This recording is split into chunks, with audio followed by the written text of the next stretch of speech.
Today we're going to look at a dramatic change in France's government. We'll get an update on an abject, shameful dishonor for America, and we'll look at two massive Asian giants that are talking about merging.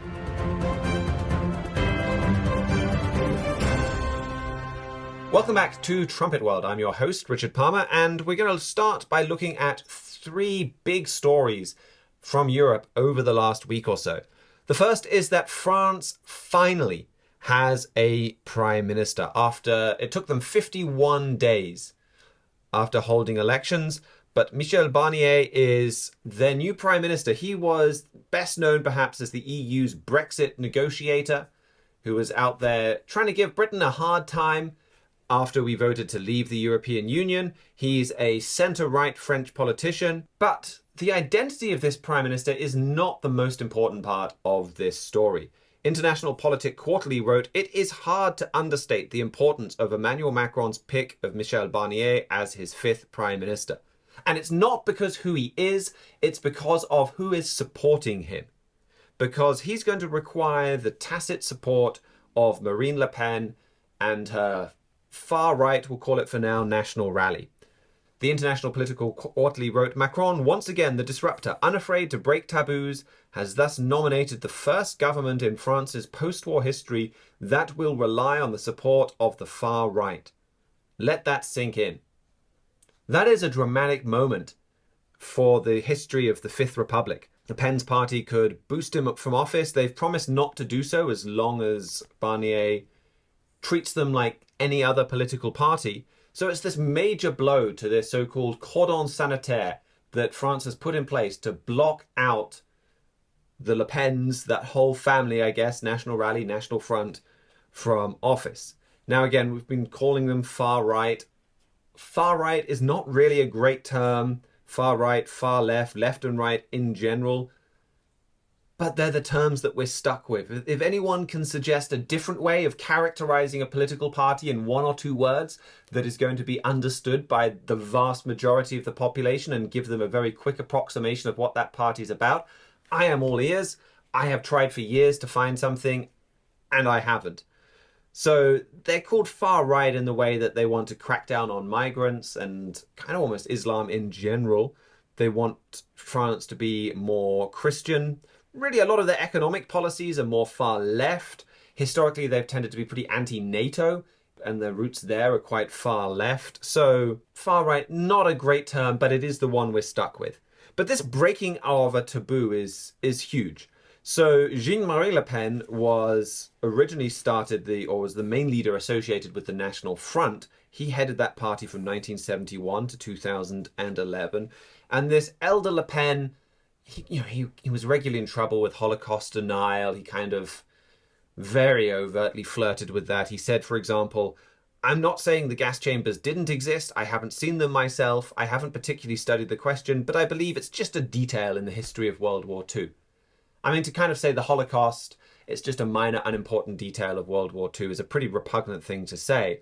But Marine Le Pen, now the current force here, distance her party from the elder Le Pen, even kicking him out. But has the party really changed? That is the major question. And a lot of people in France have very different opinions as to the answer to that. Can these guys be treated like a mainstream normal party? Or are they something still beyond the pale that we cannot countenance and that left and right must unite to keep them out? And a growing number have been saying, no, they're more of a normal party. She's changed the group. We can support them.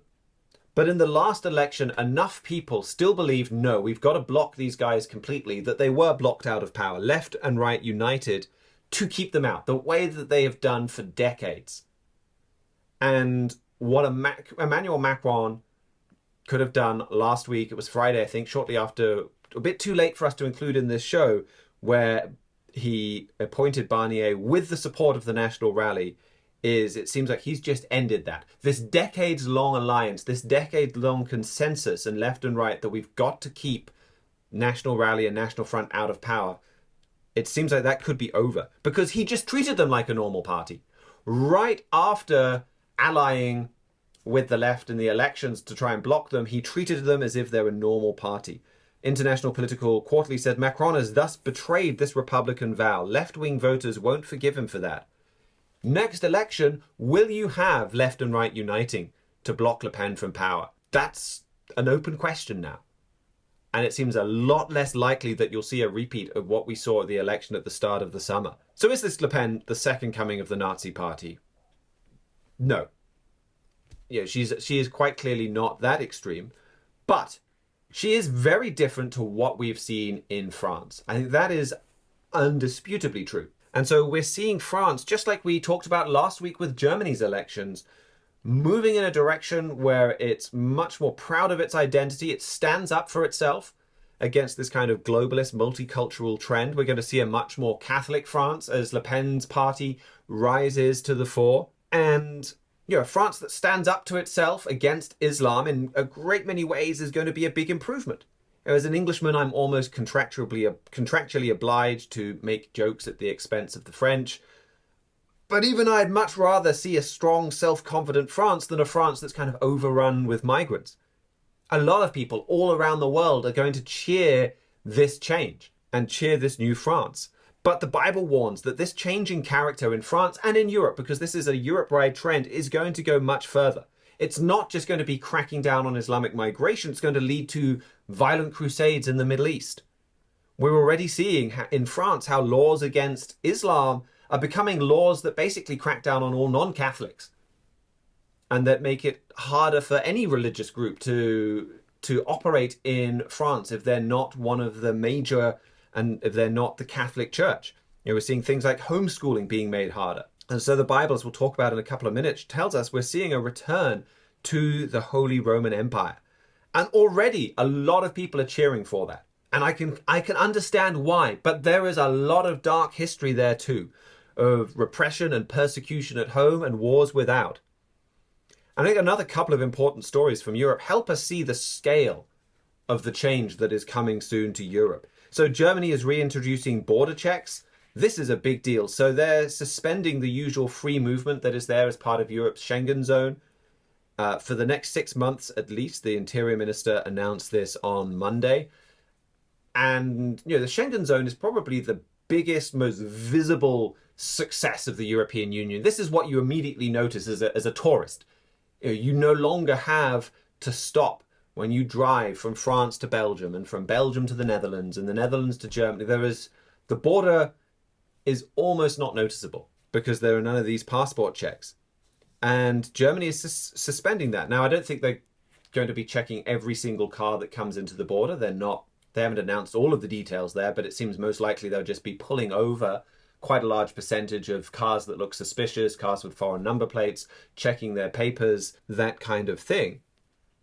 But it's a big defeat for Europe. I mean, this comes after, and it's very understandable, you've had these major stabbing sprees going on in Germany all summer, where you've had a migrant or two go on these deadly stabbing rampages, killing a handful of people.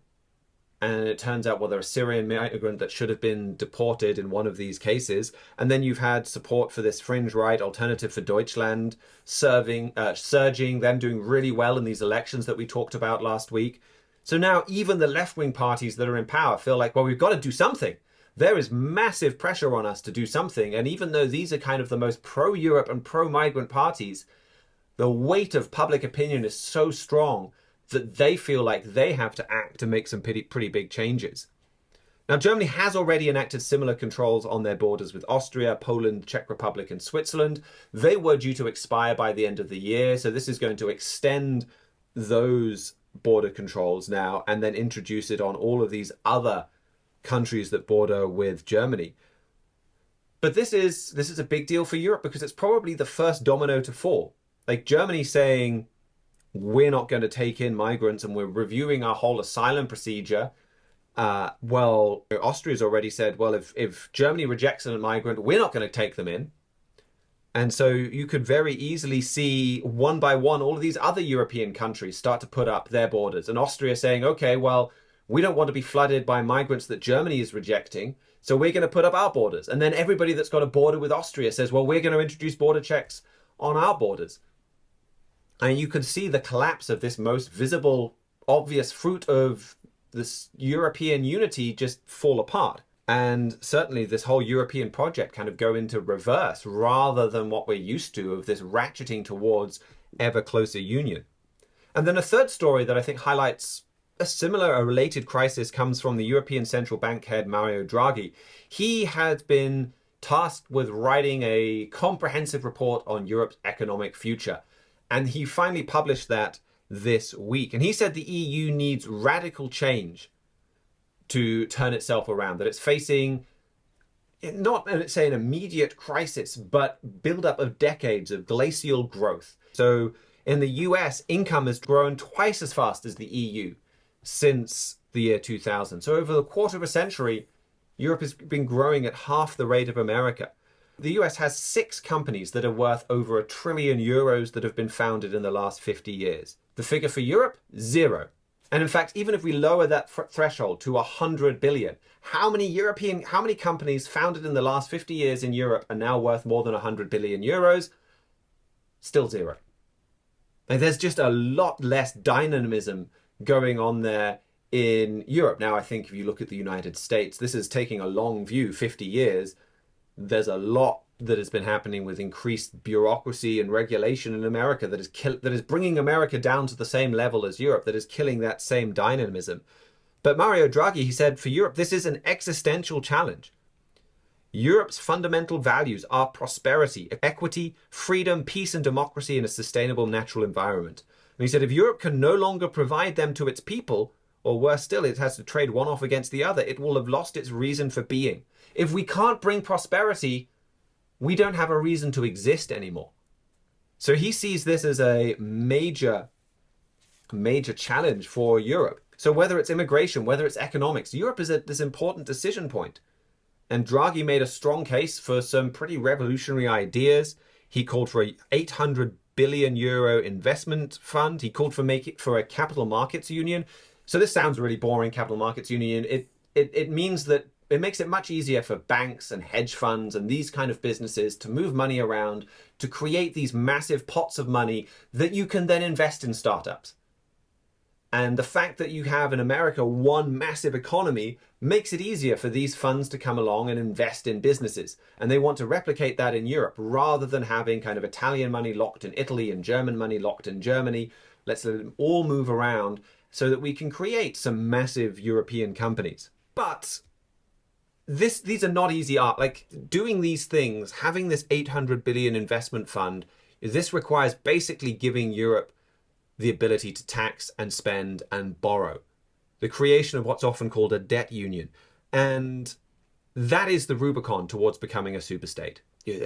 Fundamentally, the Prime Minister is the First Lord of the Treasury. Control of the purse strings is what signals power in a nation. And this is the moving of power from government level to European level. It's a massive deal. And people know this. The Friedrich Merz, the leader of Germany's Christian Democratic Union, probably Germany's next chancellor, has already given a major speech where he poured scorn on Draghi's ideas, said never going to happen, we're never going to let it happen. So this is not easy, what Draghi is talking about. I think he is identifying the path we're on is not sustainable. And he's right about that. But it will take more massive crises for other European leaders to wake up to that fact and make these major changes that Draghi is talking about. But he is absolutely right that if Europe wants to exist as a union, it's got to make these major changes. It can't be kind of this decaying halfway house that it is right now. I mean, you've got then also problems with Russia. That was in the news this week as well, where Romania, Latvia both confirmed that Russian drones encroached on their airspace. There was one of them crashed in Latvia. They've got Europe on the border as a massive pressure. So you've got migrants. You've got a long-term economic problem. You had a short-term in 2008. I think we're going to see a return to short-term economic crises. These pressures are building and they're going to transform Europe into a superstate and transform the character of Europe to a Europe of Le Pen's and the AfD. Herbert W. Armstrong forecast so much about Europe changing this way. He talked a lot about this. Well, here's a clip. We'll just hear from him. This is typical of exactly the kind of things that he would say. There is going to be a resurrection of that old Roman Empire. Not very many people believe it, because people have gotten completely beyond really believing that the Bible means what it says. That was from his World Tomorrow broadcast that ran for decades, all the way through, I think, 20s, 30s, 40s, 50s, 60s, 70s, 80s. And throughout all of that time, he was warning about the revival of this Holy Roman Empire. Here's what he wrote in September 1967.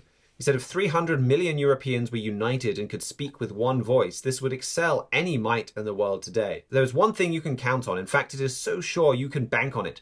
The cry of a political union in Europe will get louder, and before long we'll see the common market develop into a United States of Europe. We've seen the common market develop into the European Union. We've seen it take major strides in that direction.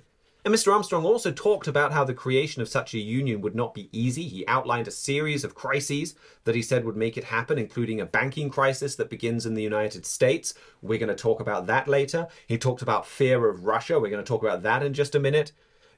Both of these are major crises that we're seeing building right now. But he made this forecast based on the Bible, based on Revelation chapter 17 and others, Revelation 13, the book of Daniel. You'd have a revival of this Roman Empire. And really, that's what all of these news events in Europe are all about.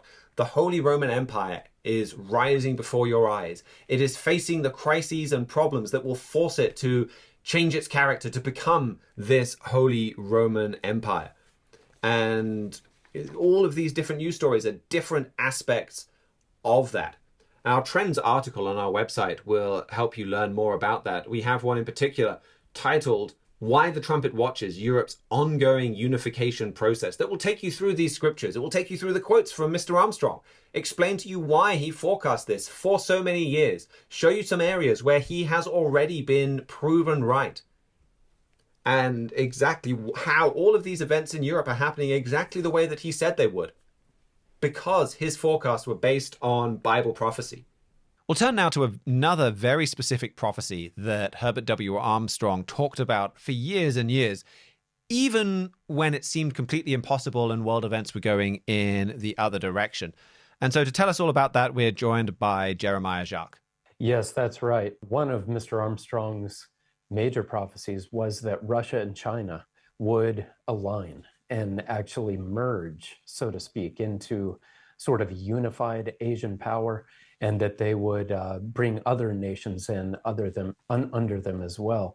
And this week, Russian authorities said, this was on Wednesday, and they said that Russia could combine with China in the near future if the two nations feel threatened by other powers. This was a statement issued by Russia's foreign ministry. I'll just read a little bit of this here. It says, if an aggressive policy of attack is being implemented against us, why don't we combine our potential and give an appropriate rebuff? It is clear that both Russia and China will react to the emergence of additional and very significant missile threats, and their reaction will be far from being political. End quote. So there it is. The Russian authorities are saying that Russia and China will combine.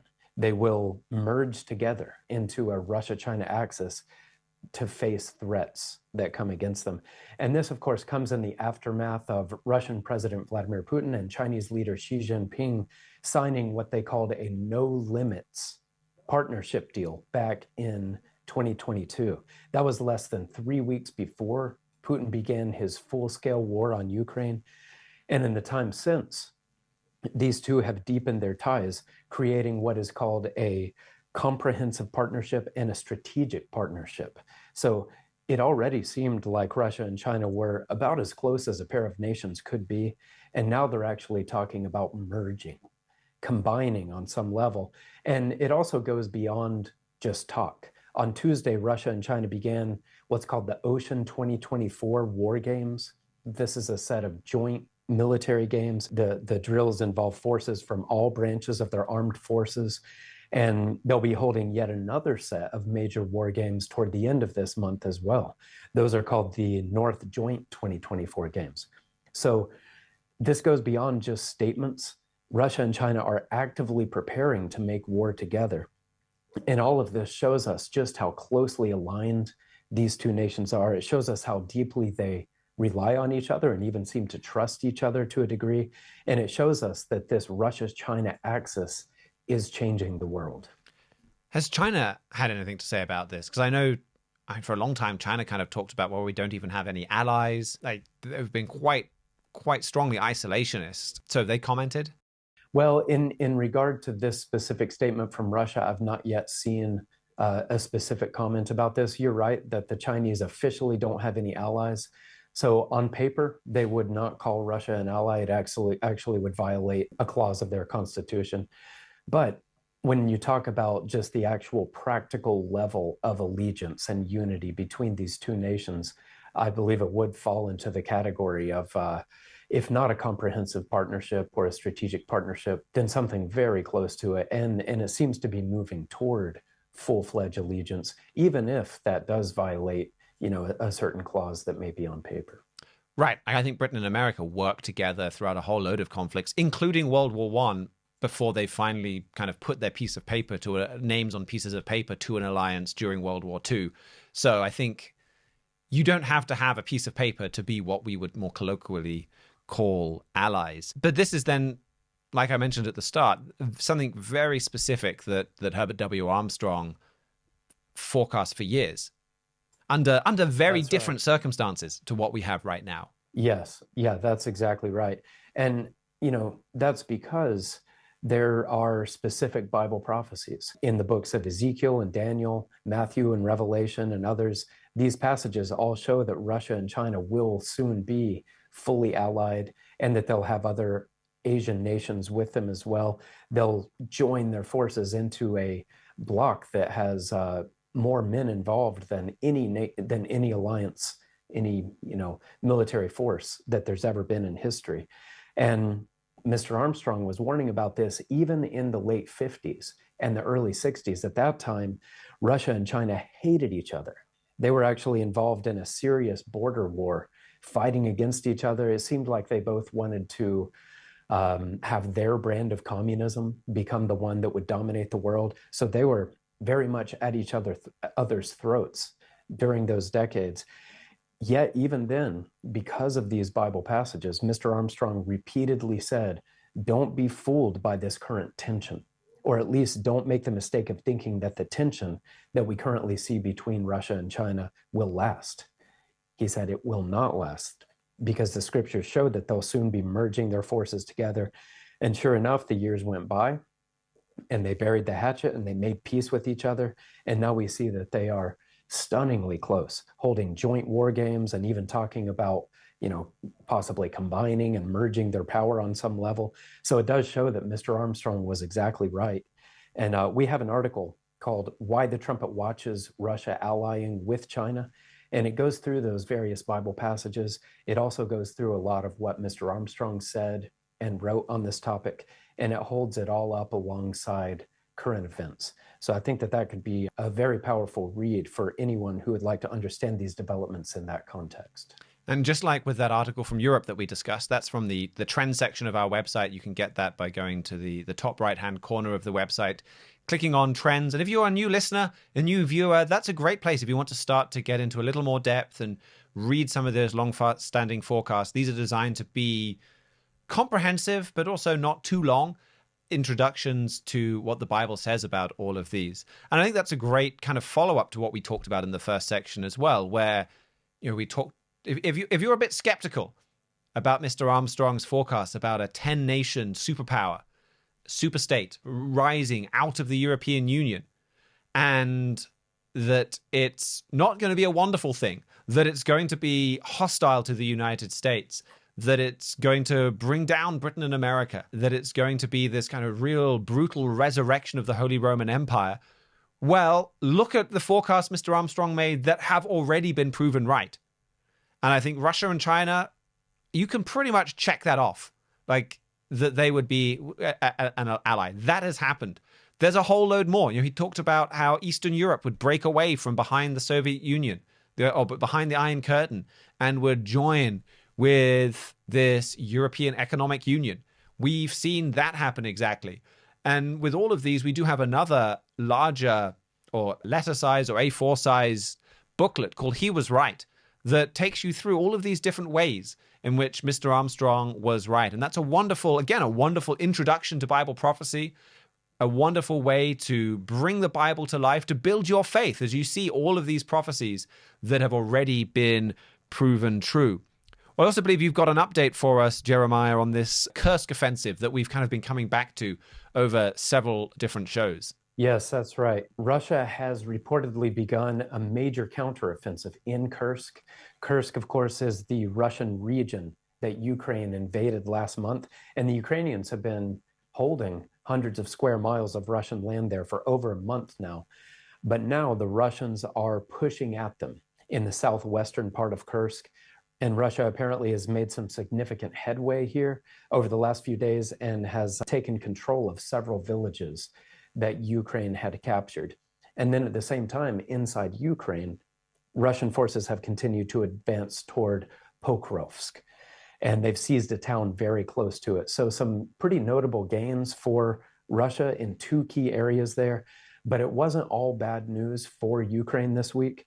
They were told on Tuesday that the US and Britain may soon lift restrictions that currently ban Ukraine from using Western missiles to strike targets inside of Russia.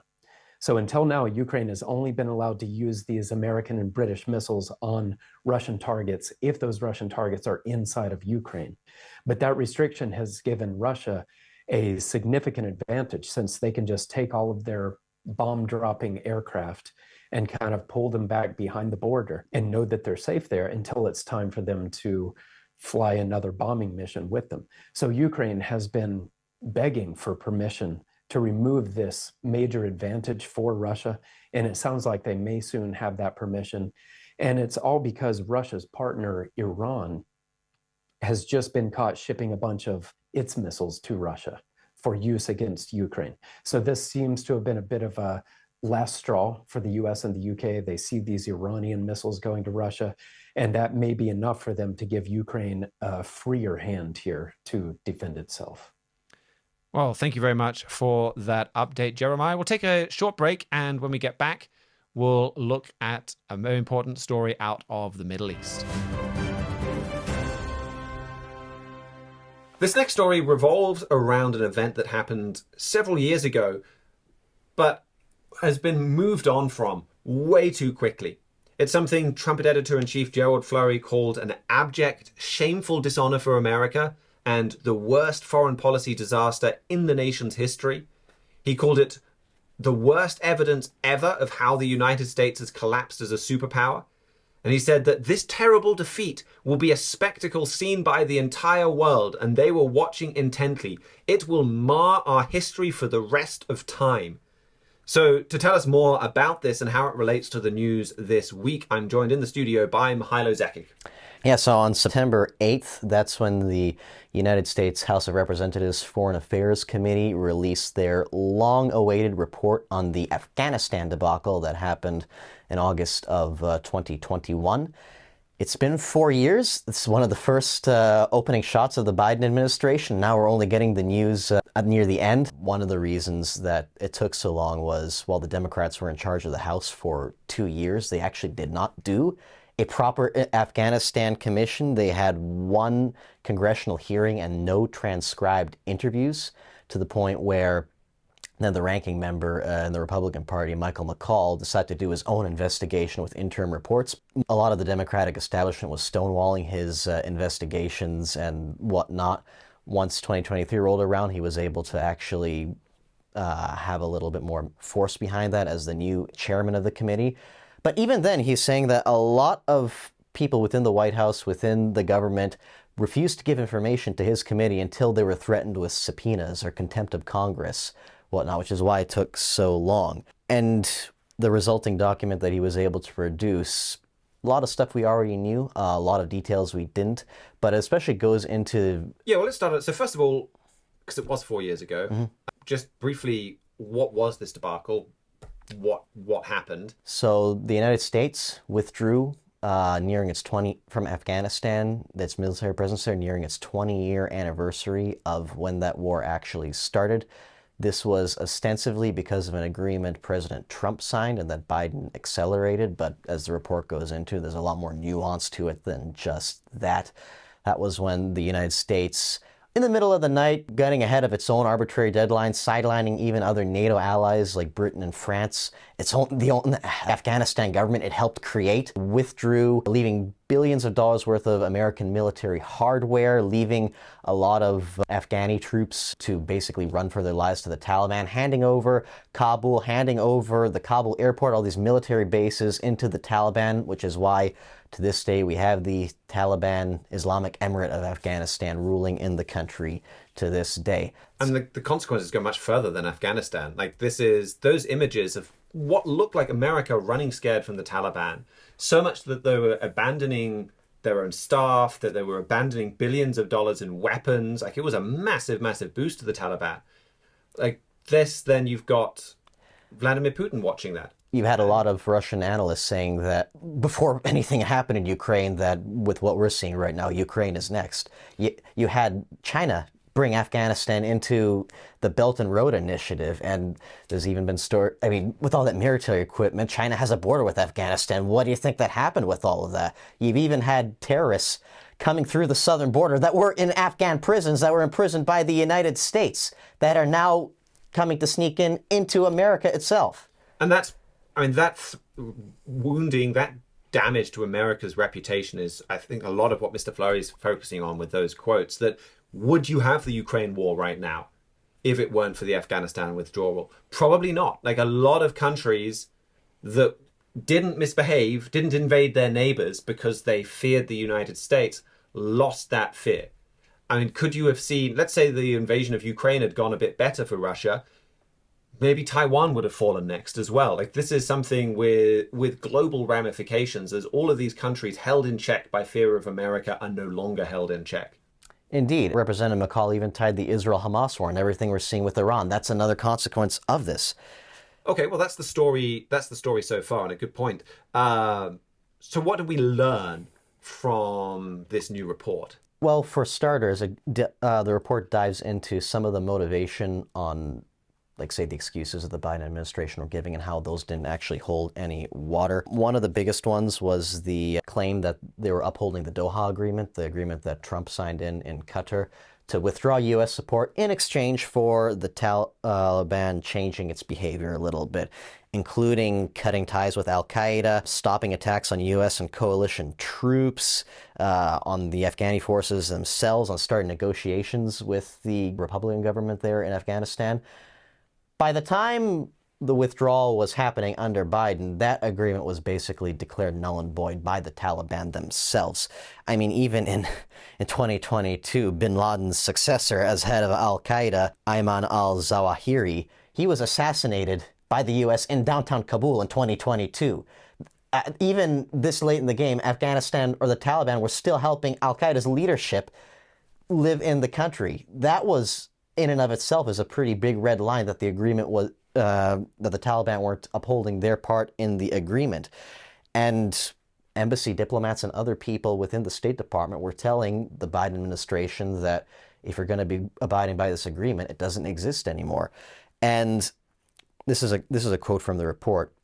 Quote, "The Biden-Harris administration had clear and undisputable authority to pause the withdrawal pursuant to the Doha Agreement, but instead used it as a pretext to justify their political aims," end quote. Even Ned Price, a State Department spokesman at the time, said that the Doha Agreement was immaterial to whatever was going on then. It also talked a little bit about how... Well, actually, let's stop there, because that, okay, I think, is a critical point. That this was not, we're trapped by what has already been agreed by Donald Trump, that they had, the Taliban had already broken the agreement. They had all moral and legal justifications that they needed to walk away. And I think that gets directly to probably the most powerful point that Mr. Fleury made about this. And all of these quotes I'm bringing to you, these come from Chapter 9 of America Under Attack, This Is Not Incompetence, where he begins by talking about what went on in Afghanistan. And there he writes, "Many people said this catastrophe proved Joe Biden's incompetence. But it wasn't the result of bungling and bad judgment. It was part of a deliberate, planned effort to destroy America. And it was terribly successful. And I think Mr. Furry goes through a lot of the facts that we had back then that showed that, again, indisputably, this was a product of deliberate choice. This wasn't something they were trapped into. This wasn't even bungling, that there was a lot of will coming from the White House saying, no, we want this to go ahead. And they were repeatedly warned that this would be an utter humiliation. And it was still very much, well, we don't care, we're doing it anyway. We saw that then, but this is yet more evidence that this is intentional, that this wasn't bungling, that they weren't trapped into this, but they were deliberately creating a massive foreign policy crisis that dealt a major blow to America's reputation worldwide. Very much. And that was, there's even more evidence I was just about to get into now. The National Security Advisor, Jake Sullivan, when he went on a fact-finding mission to Afghanistan, he snubbed a lot of the decision makers in Afghanistan, like Austin Scott Miller, who was the U.S.'s senior military officer there. I think Sullivan interviewed him once throughout the whole process and declined to talk to him again. That would have said otherwise. Even people in Biden's own state and defense departments, including the secretaries for those departments, told him not to do it. People in NATO, like the commander of the British forces there, told him not to do it. And he sidelined them all while saying that those specific people told him to go ahead. This is what Colonel Seth Crumich, who was Chief of Staff for Special Operations Command, said, according to the report, quote, "The president decided we're going to leave and he's not listening to anybody," end quote. And that's exactly what Mr. Furry was talking about in that article. Is there anything else that we learned this week that's worth discussing? Quite a bit. And that is, again, as I mentioned before, not just what went into the report, but what didn't go into the report, especially regarding people in the government's position that are actively stonewalling the report's queries. Do you know who wasn't interviewed for this report, who refused to come for a congressional interview? Antony Blinken, Secretary of State, Lloyd Austin, Secretary of Defense, Jake Sullivan, the National Security Advisor I mentioned, John Kirby, the military spokesman. A lot of these people still have yet to respond to the query. And the fact that it's not just no-name people that are important, but we wouldn't know about. It's high-profile public people that are refusing to talk to this committee. And were they given subpoenas? I believe some of them were, yeah. And Steve Bannon is in jail right now for having refused a congressional subpoena. Are any of these people sitting in jail? No.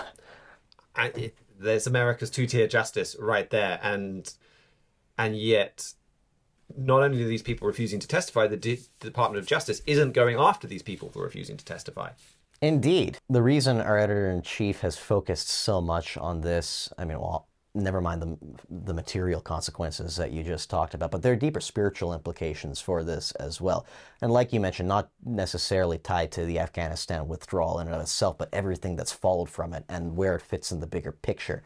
There's a passage in 2 Kings chapter 14 that speaks of the nations of Israel. And if you don't know who those are, Herbert W. Armstrong's book, The United States and Britain and Prophecy, could explain that. But those include the United States, include Britain, include the Jewish state in the Middle East.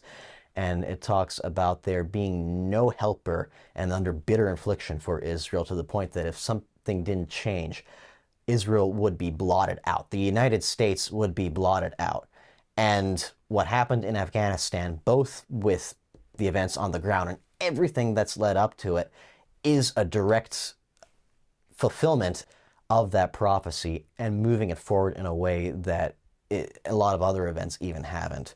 And if people would like to learn more, you mentioned America Under Attack, that goes into why Afghanistan is important and who's pulling the strings mainly. I would also recommend our special issue for that Afghanistan withdrawal, Chaos by Design. Basically, every article in there, or most of them, relate to what went on there from very different angles, from international perspectives as well. I'm glad that we have this opportunity to revisit this story, because it is such, I mean, it proves so clearly that there's somebody at the top of the United States actively working to weaken America and bring America down. And that is something that you have to understand. America, like it or not, is the world's #1 superpower. If you have somebody at the top of America trying to bring America down, that's going to affect you. So you need to understand, well, why? What is their overall goal? What is their overall objective here? And that book, America Under Attack, exposes why. That Trumpet magazine article, I'd kind of forgotten a little bit that, yeah, we did make that a whole special issue. There's a whole lot in there. And someone bringing down the United States, that's not something that we can just kind of move on from quickly. It's important to understand that story. And only the Bible gives you the spiritual dimension that you need to understand what is happening there. What the purpose is for the United States, why America is even a superpower in the first place. And our book, The United States and Britain in Prophecy, answers that question. And it shows you why God is behind that, allowing that, what is his purpose there, and then why he's allowing America to be attacked. That's in the United States and Britain in Prophecy as well. And then America Under Attack shows you how much of that attack is happening from the inside. And so it shows you how all of this is happening according to what is written in your Bible, and all of this is happening according to God's plan for all of mankind, for everyone. And ultimately, this is all leading to the world getting to know God and repenting of its sins. That's the final destination, repenting of, turning away from the way of life that causes all of everything that is evil and negative and suffering, and turning to a way of life that causes all good things. God is working with Britain and America and many of these other countries to teach the entire world this lesson so that he can bless the entire world. Well, thank you for that, Mihailo. There are, of course, quite a wide number of other stories in the Middle East this week, too. Of course, one of the biggest would be that Israel struck several facilities in Syria, which, according to the Syrian government, killed 16 people and wounded 36.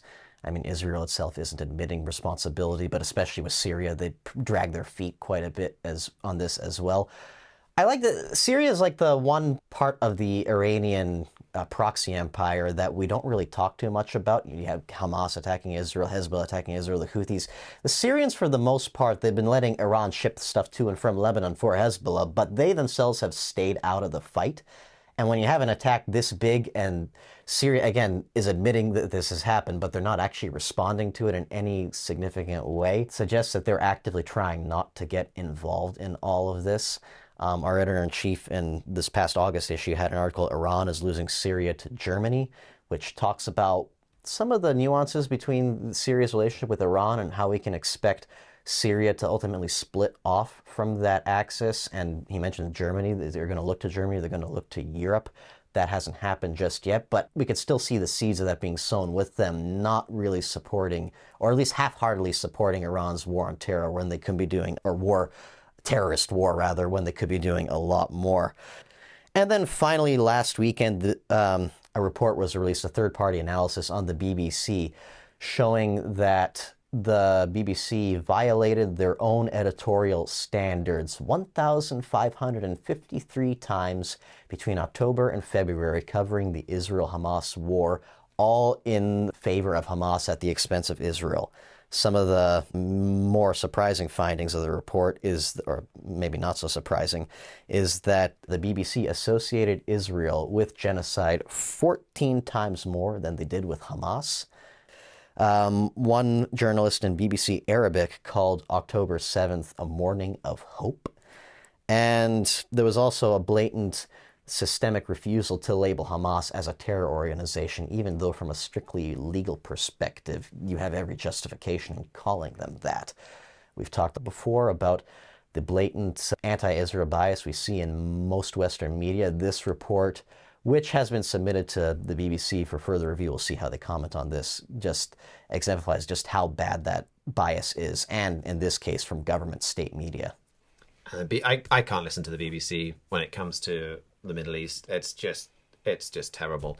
It just makes me too angry, because what they say is so often so easily provably wrong. Well, thank you for that, Mihailo. We'll turn now to the United States, where first we'll perhaps get a quick update on the most flashy story of the week, the one that's probably got the most attention, the Trump-Harris debate. And we'll get a very brief summary of that from Andrew Miller. Here in the Anglo-American region, these are pretty big events whenever you have a presidential debate. This one definitely got probably even more attention than usual, just because the last presidential debate, the one between Trump and Biden, was so disastrous that he actually ended up having to resign after that. Now, so this one, it actually made Harris look quite a bit better just by virtue of like juxtaposing her with Biden. It's like she got up and she spoke in complete sentences. So she definitely looked better than the last Democratic candidate who tried this. As far as the content of the debate, I think it was pretty standard.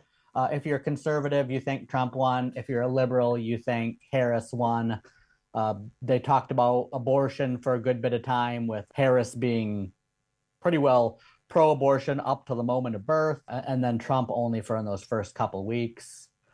They talked about inflation. They talked about the economy. They talked about like energy exploration, like fracking. That part got a little annoying, as it's clear where you've got someone like Harris, who's historically been very anti-fracking, is trying to pivot and get more popular support by pretending like she's always been for it. But I think for an international standpoint, like we're trying to bring to the trumpet world, the two big foreign policy issues they debated were the war in Ukraine and the war in Israel, with Trump basically coming out very strong that like we need to be stalwart supports for Israel against Hamas, but we also need to negotiate a compromised peace between Ukraine and Russia on day one. And then Harris pretty much just flipped that, where she was saying like, oh no, it's like said, America needs to be like stalwart allies of Ukraine that has absolute victory against Russia at any cost.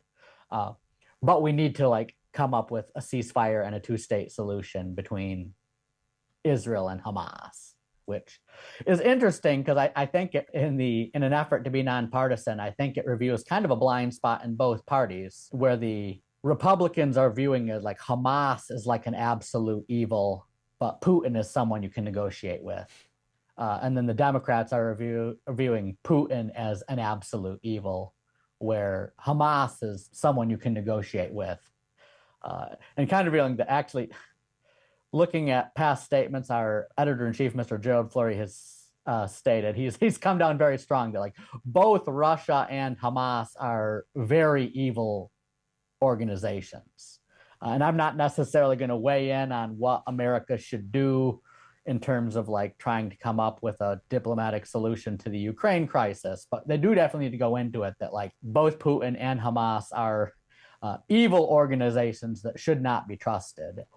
Great, thank you for that analysis. Now, I think your main story is less eye-catching. I have seen much less talk about this story this week, but arguably much more important. Yeah, that's the other one. The Elon Musk, who's endorsed Donald Trump and is very pro Trump's campaign, talked about how disappointed he was that the national debt didn't come up at all during the debate. And this is something Musk is very focused on, because Trump has said that he wants Musk to play some sort of role in a government efficiency commission trying to reduce wasteful spending, which is something they didn't talk about on the debate, even though the national debt is like the elephant in the room that no one wants to talk about, even though it's an existential crisis. I looked at the numbers before coming into the program this morning, and America is spending $3 billion a day just in interest on its national debt. So that tallies up to about $892 billion a year. That's more than we spend on defense. It's more than we spend on Medicare. It's actually more than we spend on any single budget item in the entire budget, except for Social Security. So Social Security is our biggest line item, and the interest on the national debt is right after that. And so we pointed out in this program, quoting Niall Ferguson, a really great historian, saying that just looking back through history, looking back at Rome, looking back at the Soviet Union, the point when a nation starts spending more in interest on a national debt is normally a tipping point when empires start collapsing. It's not like a magic point, which means you're going to collapse immediately, but it's like the point where you have to start pulling back defending your sea gates, defending your trade routes, defending your national interest, because the money you used to use towards defending those things is now going to interest. It was about that point in Roman history where they sent Britain a letter saying that have fun dealing with the Angles and the Saxons because we're broke and can't defend Britain anymore. It's about that point in Soviet history where you started pulling out of Afghanistan, pulling out of Eastern Europe. And America's reaching a similar point where you're arguing about, Trump did bring this up in the debate, that he's like, well, it's like we've already pledged $250 billion to Ukraine. It's like, we can't afford this. And so now you're having debates. They're like, well, with the resources we have, should we defend Israel or should we defend Ukraine? And it's like I said, well, just crunching the numbers, the day is coming where you're not going to be able to defend either one or your own trade routes because you have to start pulling back. This is something the Trumpet's been warning about pretty much since the beginning. You go all the way back to like the 1990s. We had Mr. Tim Thompson and others writing articles about how the national debt was going to destroy the economy. Now we're actually starting to be joined by some other people waking up that this is a problem. Obviously, Elon Musk has come out this week and said that America's on a road towards bankruptcy. Also, the head of the Bank of America and Chase Bank, which are the two biggest banks in America, the two biggest like private banks, Bank of America and Chase Bank, have also come in and made remarks like, well, it's like we're speeding 60 miles an hour towards a cliff. And that like, if we keep going on this path, it's like bankruptcy is going to ensue. Yeah, you don't need Bible prophecy to know that this is an absolute disaster if we keep going in this direction. And it is, like you say, kind of mind-boggling that no one talks about this, that it just didn't come up at all during the presidential debates. I mean, I guess in some ways, it's so big, very few people even have a solution, and so they just rather not think about it. But okay, we don't need Bible prophecy to know this is going to blow up. But Bible prophecy does show us exactly how it's going to blow up and what some of the implications are. Right. We'll put in the show notes today and a trend article I'd written a few months back titled "Why the Trumpet Watches America's Economic Decline." And so this article explains why we were talking about this back in the early 90s when the economy was booming, and why Mr. Herbert W. Armstrong was talking about it years before that when America was the undisputed financial superpower on the world. It mentions some prophecies in Ezekiel 26 and in Deuteronomy 28, which people who are familiar with their Bibles will know that those two chapters are the blessings and cursings chapters. They list the blessings for obedience to God's law and the curses for disobedience. Deuteronomy 28, verse 44, one of those curses for disobedience is that strangers will lend to you and you will not lend to them.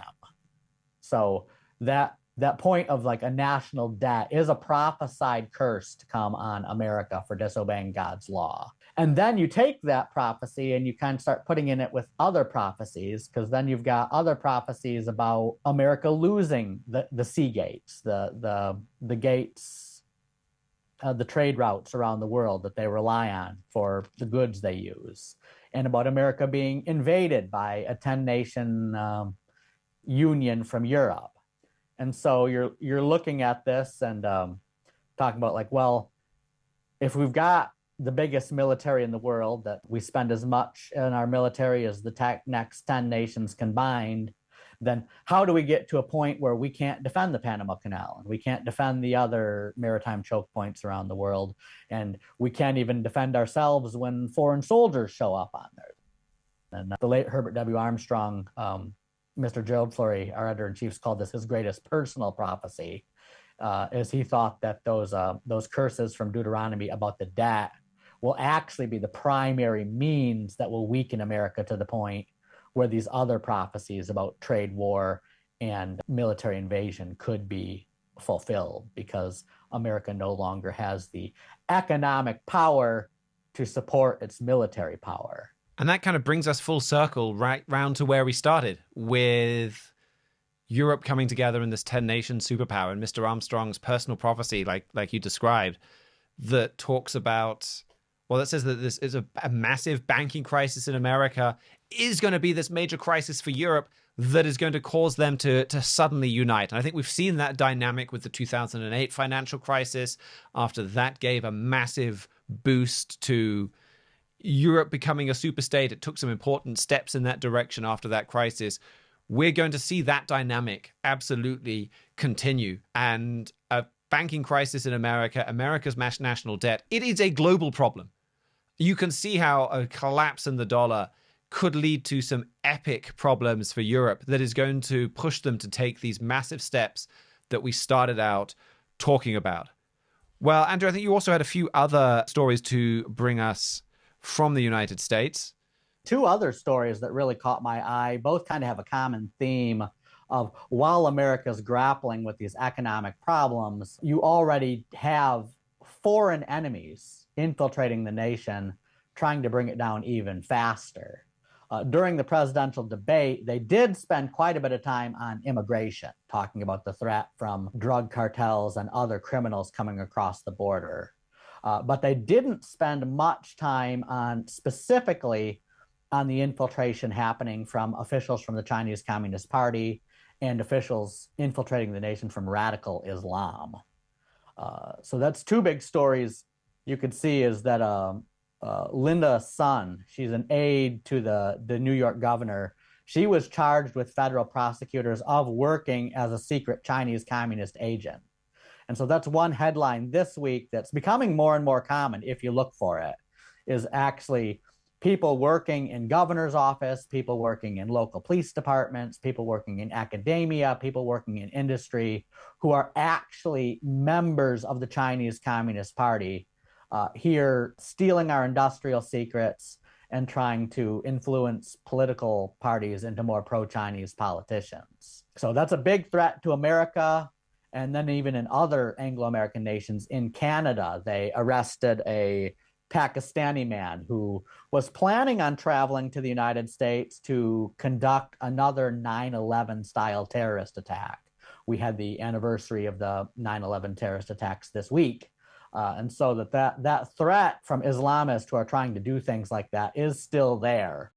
Well, thank you very much for that, Andrew.